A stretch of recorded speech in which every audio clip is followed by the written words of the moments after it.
సిరిపురం గ్రామంలో సత్తిబాబు అనే పండ్ల వ్యాపారి ఉండేవాడు. అతడు వృత్తిరీత్యా పండ్ల వ్యాపారైనా సరే ఆ ఊరివారికి ఎంతో ఆప్తుడు. ఊరందరూ తనని మావాడు మావాడు అని అంటూ ఉంటారు. కాని సత్తిబాబు నేను అందరివాడిని అంటూ ఉంటాడు. దానికి కారణం సత్తిబాబుకి ఎదుటివారికి సహాయం చేసే జాలిగుణం ఎక్కువ. ఊర్లో ఎవరికి ఎటువంటి సమస్య వచ్చినా తన వంతు సహాయం తప్పక చేస్తాడు. అంతేకాకుండా ఊర్లో జరిగే గొడవలని అడ్డుకొని వారిని సన్మార్గంలో నడిచేలా చేస్తాడు. పెద్దలంటే విపరీతమైన గౌరవం. అందువలన ఊరందరికీ సత్తిబాబు అందరివాడయ్యాడు. ఒక రోజున సత్తిబాబు తోపుడు బండి మీద పండ్లు తీసుకుని ఊర్లో అమ్ముతూ ఉండగా ఒక ఇంటి వద్ద అరుపులు వినిపిస్తాయి.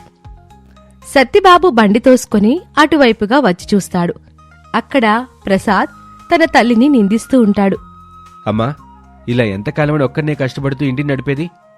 అదే మీరు వయసులో ఉన్నప్పుడు కాస్త కష్టపడి రూపాయి సంపాదించుంటే ఈరోజు నాకు ఈ పరిస్థితి వచ్చేది కాదు.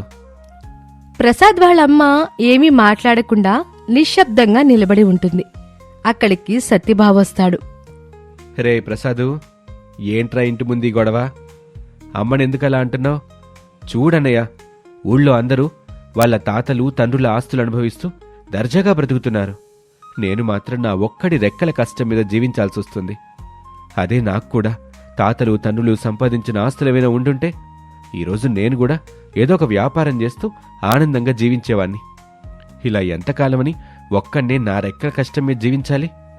నాకు కూడా ఏదో ఒక అండుండాలని అనుకోవటం తప్ప? నువ్వలా అనుకోవటంలో తప్పు లేదులేరా, కానీ అమ్మని నిందించటమే నువ్వు చేసే పెద్ద తప్పు. అదేంటన్నయ్య, నేనేదో పెద్ద తప్పు చేసినట్టు నువ్వు కూడా అలాగే అంటున్నావు? అవును ప్రసాదు, నువ్వు చేసింది ముమ్మాటికి తప్పే.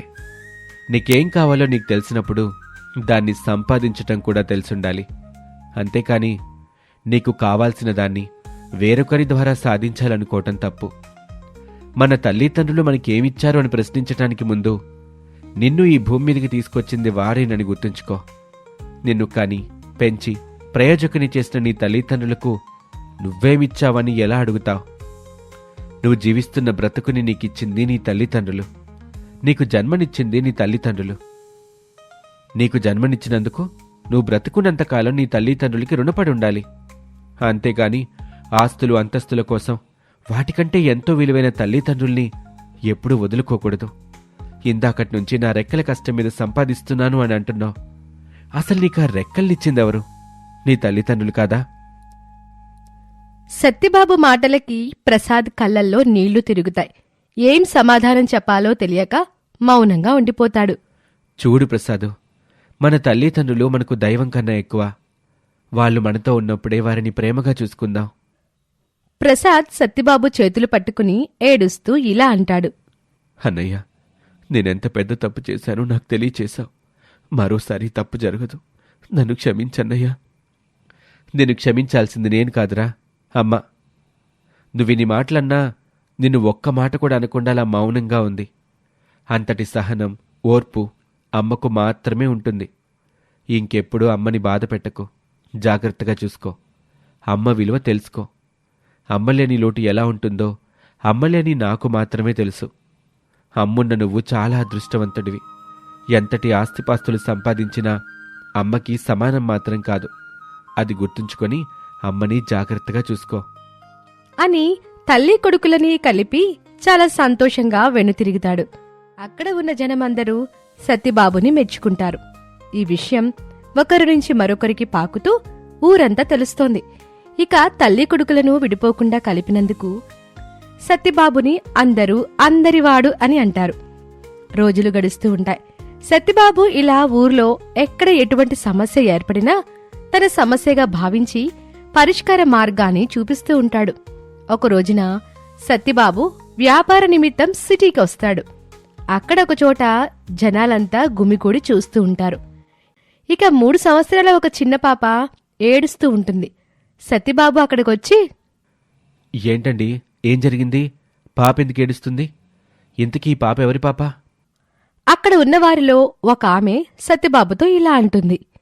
ఈ పాప తల్లిదండ్రులు ఈ పాపని పెంచలేక ఇక్కడ వదిలిపెట్టి వెళ్ళిపోయారు. పాపం ఈ పాప ఎక్కడికి వెళ్లాలో తెలియక ఇలా ఏడుస్తూ ఉంది. అయ్యో, ఈ చిన్నారికి ఈ వయసులోనే ఇంత కష్టం వచ్చిందా? పాప చూడ్డానికి చూడముచ్చటగా ఉంది.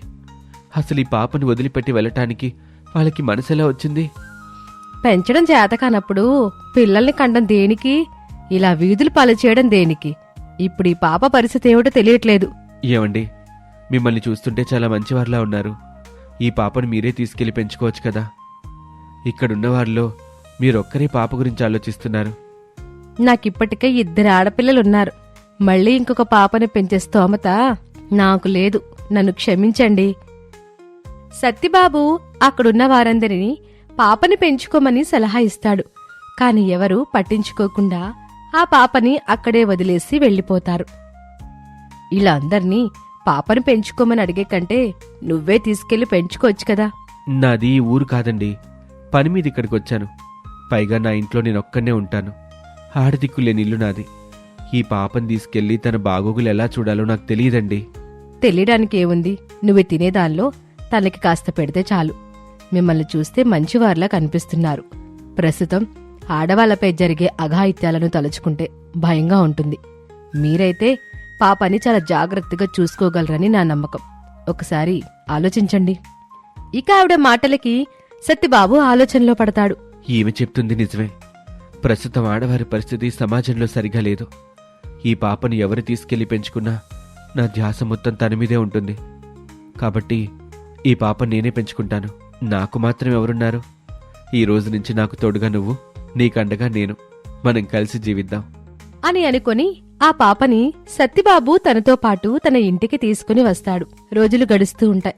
పాపని కూడా తనతో పాటే పండ్ల బండి మీద కూర్చోపెట్టుకుని తీసుకుని వ్యాపారానికి వెళుతూ ఉంటాడు. ఒకరోజు సత్తిబాబు స్నేహితుడు గోపి తన దగ్గరకొచ్చి ఇలా అడుగుతాడు. సత్యబాబు, నువ్వు నాకు సాయం చేసి పెట్టాలి. భలేవాడివిరా, నువ్వు నా స్నేహితుడివి. నీకోసం నేనేమైనా చేస్తాను. అసలు విషయం ఏంటో చెప్పు.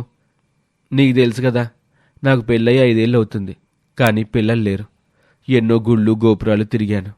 నాకు సంతానం కలగల. ఈ మధ్య ఆసుపత్రిలో చూపించుకుంటే పిల్లలు కలక్కపోవడానికి లోపం నాలోనే ఉందని తెలిసింది. కానీ నా భార్య నా లోపాన్ని తన మీద వేసుకుని మా అమ్మతో ప్రతిరోజు వేదన పడుతుంది. పిల్లలు లేరని చెప్పి నా భార్యను వదిలేసి ఇంకో పెళ్లి చేసుకోమని నన్ను మా అమ్మ వేధిస్తుంది. పాప, నా భార్య చాలా మంచిదిరా. నేను తనను వదులుకోలేను. నువ్వే ఏదో చెప్పి మా కాపురాన్ని నిలబెడతావని నేను అనడానికి వచ్చాను. గోపి, నువ్వేమీ బాధపడకు. రేపే నేను మీ ఇంటికి వచ్చి అమ్మతో మాట్లాడతాను. నీ భార్య రాధా నా చెల్లెలతో సమానం. ఒక అన్నగా వచ్చి నా చెల్లెలి కాపురాన్ని సరిదిద్దుతాను. నువ్వు ధైర్యంగా ఇంటికెళ్ళు అని చెప్పి గోపిని పంపిస్తాడు. మరుసటి రోజు యథావిధిగా పండ్ల బండి మీద వ్యాపారం చేసుకుంటూ గోపి వాళ్ళ ఇంటి వైపుగా వెళతాడు. ఇంటికి వెళ్లేసరికి గోపి వాళ్ళమ్మ తన కోడలు రాధని తిడుతూ ఉంటుంది. నీ వల్ల ఇంట్లో మనశ్శాంతి లేకుండా పోయింది. ఎంత పెద్ద ఇంట్లో పిల్లల్లేక ఇల్లంతా వెలవెలబోతుంది. నీలాంటి గొడ్రాలిని నా కొడుక్కిచ్చి పెళ్లి చేసి నా కొడుకు జీవితాన్ని నేనే నాశనం చేశాను. ఇంతలో అక్కడికి సత్తిబాబు వస్తాడు. అత్తయ్య మాటలు విన్న సత్తిబాబు అత్తయ్యతో ఇలా అంటాడు. అత్తయ్య, సంతానం కలగనంత మాత్రాన రాధని మీరిన్ని మాటలనాల్సిన అవసరం లేదు. ఎందుకంటే భారం మోసేవాడికే బాధ్యతలిస్తాడు భగవంతుడు. దానికి సరైన సమయం రావాలి. అంతేకాని ఏ పాపం పుణ్యం తెలియని రాధని మీరిలా అంటాం సరికాదు. అదే రాధస్థానంలో నీ కూతురుండుంటే ఇలాగే అనేదానివా? నువ్వు కూడా ఆడదానివే. మరొక ఆడదాని మనసు ఎందుకత్తయ్య తెలుసుకోలేకపోతున్నావు? అది కాదురా సత్తిబాబు. ఈ నాస్తిపాసులు సంపాదించి ఏంటి ఉపయోగం? ఇంటికి వారసులు లేకపోతే ఎట్టా? మేం సంపాదించిందంతా ఎవరు తింటారు?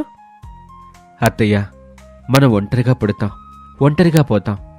మధ్యలో మిగిలిన ఈ జీవితాన్ని గడపడానికి ఈ ఆస్తులు, అంతస్తులు, వారస్తులు అనే ఆశల వలయంలో చిక్కుకొని మనం మనుషులుగా కాకుండా యంత్రాలుగా బ్రతుకుతున్నాం. మీరొక్కసారి రాధ ఉన్న స్థానంలో ఉండి ఆలోచించండి. అప్పుడు మీకు తన బాధ ఏంటో అర్థమవుతుంది. రాధంటే గోపికి ప్రాణం. రాధను వదులుకోవటం గోపికి ఏమాత్రం ఇష్టం లేదు. గోపి రాధను వదులుకోవాల్సిన అవసరం వస్తే తన ప్రాణాన్నైనా వదులుకుంటాడు గాని రాధని వదలడు. మీ కొడుకు కోడలు లేకుండా మీరెలా జీవిస్తారు? ఒక్కసారి నీ మనసుతో ఆలోచించు. నీతో ఉన్న వాళ్ళని ఆనందంగా ఉంచత్తయ్యా. నువ్వు చెప్పింది బాగానే ఉంది. కానీ ఇంట్లో పిల్లలుంటే ఆ సందడి వేరేలాగుంటది. మీకు పిల్లలే కావాల్సొస్తే తల్లిదండ్రులు లేని అనాథ పిల్లలు చాలామంది ఉన్నారు. మీకున్న ఆస్తిపాస్తులతో ఎంతోమందిని పెంచగలరు. మీకు సంతానం కలిగినంత మాత్రాన వేరే వారి పిల్లల్ని పెంచకూడదనేమీ లేదు కదా అత్తయ్య. మీకు అభ్యంతరం లేకపోతే నా దగ్గర ఒక పాప ఉంది, తనని మీకిస్తాను. మీరు జాగ్రత్తగా పెంచుకోండి. సత్యబాబు, నా కళ్ళు తెరిపించావయ్యా. ఇక నుండి నేను నా కోడల్నే పిల్లల కోసం ఇబ్బంది పెట్టను. నీ దగ్గరున్న పాపను మాకివ్వు. తననే ప్రేమగా పెంచుకుంటాం. అన్నయ్య, నీ రుణం ఎలా తీర్చుకోగలను అన్నయ్య? నా కాపురాన్ని కాపాడినందుకు నీకే విధంగా కృతజ్ఞతలు తెలియచేయాలి? నా దగ్గరున్న పాపని నీకిస్తాను. నీ కన్న పాపలా చూసుకో. తనకి ఏ కష్టం రాకుండా చూసుకోవటమే నువ్వు తీర్చుకోవాల్సిన రుణం. తప్పకుండా అన్నయ్య, పాపకి ఏ లోటు లేకుండా చూసుకుంటాను. ఇక సత్యబాబు తన దగ్గరున్న పాపని గోపీరాధ వాళ్ళకిస్తాడు. వారు ఆ పాపని తన సొంత పాపలాగా పెంచుకుంటూ ఉంటారు. వారి కాపురం సరిదిద్దినందుకు గోపీరాధ సత్యబాబుని అభినందిస్తారు. అలా ఆ ఊర్లో ఎవరికి ఎటువంటి సమస్య వచ్చినా తీర్చేందుకు సత్యబాబు ముందుంటాడు.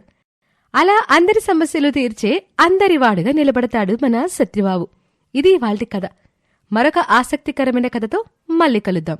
అంతవరకు సెలవు. నమస్కారం. ఈ స్టోరీ మీకు నచ్చినట్లయితే మా ఛానల్ని లైక్ చేయండి, అలాగే షేర్ చేయండి. బెల్ ఐకాన్ కొట్టడం మర్చిపోకండి. మా ఛానల్ని సబ్స్క్రైబ్ చేసుకోవడం మర్చిపోకండి. Thank you for